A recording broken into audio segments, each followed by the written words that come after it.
Okay, so this is turning into a bathroom blog. I want to talk about the Trevor Jackson and so I went to a concert last night. I went to see Mario. Mario, you know the guy, he sings a song like, "You should let me love you. Let me be the one to." Okay, so that concert was so good. It was so good.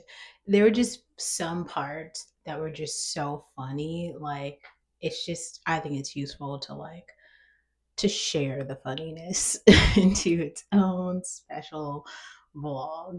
So, basically, the doors are supposed to open at 7. They did not, but I got there basically at 7. There weren't very many people in the line or whatever at 7, but then Mario like comes outside and he's just like waving at everyone. But I think he just wanted to get a photo in front of the venue. So he's like, hey, what's up? It was very cool. Then he goes back in. Now they don't actually start like letting people in until like 7:30, and then no one actually starts performing until 8. So Trevor Jackson is the opener, but this is so funny. So even before he goes on, there's like this DJ who like this DJ is so funny. Like I have some clips of the DJ. I don't know if I feel like editing this to put them in, but this DJ is so funny. I mean, he's got like all the R&B hits. He's like, "This one's for the ladies." And he's like, it's so funny. He's like, "Are there any single ladies in here tonight?" Woo. The whole thing. He was so entertaining, very entertaining. But half the songs I didn't know because I don't really listen to R&B, so I was just like, "Oh, well, uh, this missed me. I don't know any of these songs." But his energy was still everything, and I want to like put that out there because that's like important footnote. But it just went on for too long. It was like 30 minutes of him doing this. Anyway, so I like there was like kind of a it was all like standing room basically. It was like one room. There was like a how do you say like a second level that had like some seating. But it was basically like one little room and you could just stand around. So I thought really, really great, cool situation. And I had gotten there so early, I was just standing like right. I was on the left part of the stage. And on this little is like a little stair.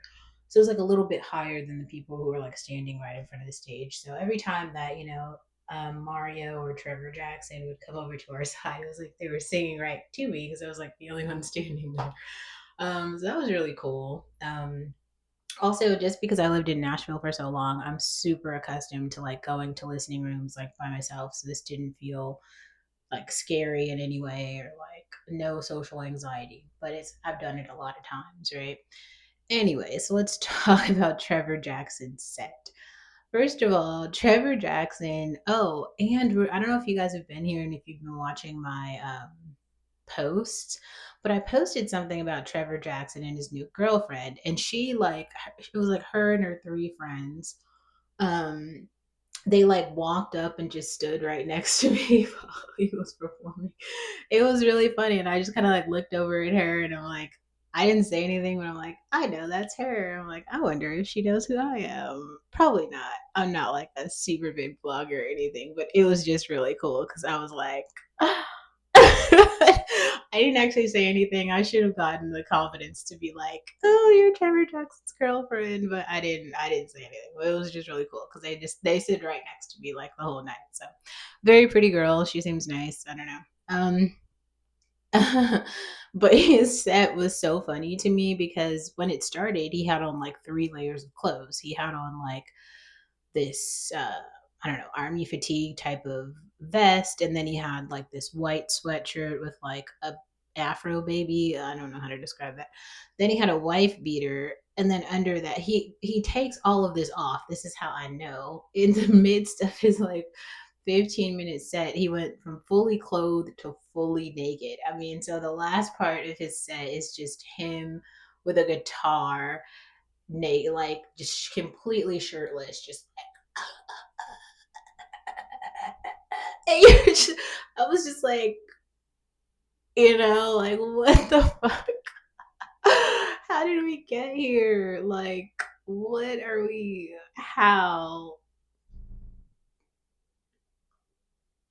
It was interesting, for sure.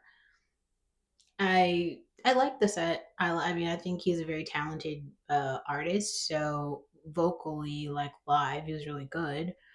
Um, but yeah, then let's go into Mario. So like literally everyone was there to see Mario. Because even after Trevor performs, a bunch of other people start coming in who like didn't even, they weren't even there for Trevor. Also, it's kind of interesting to just see who Mario's fan base is. Very diverse group. I saw there were like some lesbian couples there who like knew all the songs. Um, Asian couples there, lots of black women there, lots of black men there. It was just like, wow, he clearly these songs and his artistry has been resonating for a while, and these messages are it was really cool to see who his fan base were, and everyone is like jamming, and his outfit was just so good.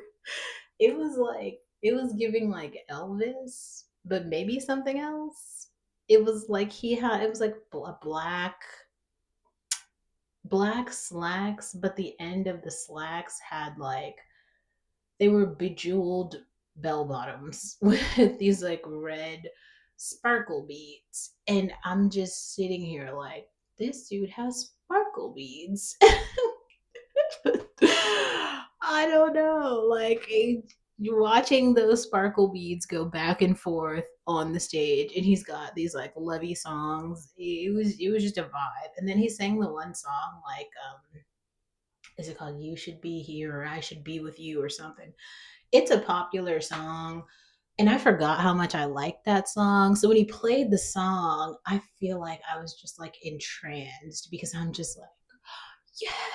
It's just, and then it was like a part where he like comes on the stage and he was like right in front of me, kind of. He's just like singing. He was totally talking to like my side of the stage, but I was so into it, and it just really reminded me like why I like live music first of all, but also R&B. Like I was kind of feeling it. Then in the middle of his set, it kind of went R rated. Did make me a little uncomfortable. So he had these like three dancers. One of this okay, the beginning part with the dancers was fine. It wasn't too like R rated, but then it started to get a little porny. Okay, it was getting like, I mean, the dancers are like on the floor. She's like rolling around. She's like popping buns places, and clearly wonderful trained dancers and all of that. But also, it was like, this is rated X. Like, no, for real though. Yeah. So really glad I went to see that. We're already 8 minutes in, so I'm gonna stop. But yeah, good show.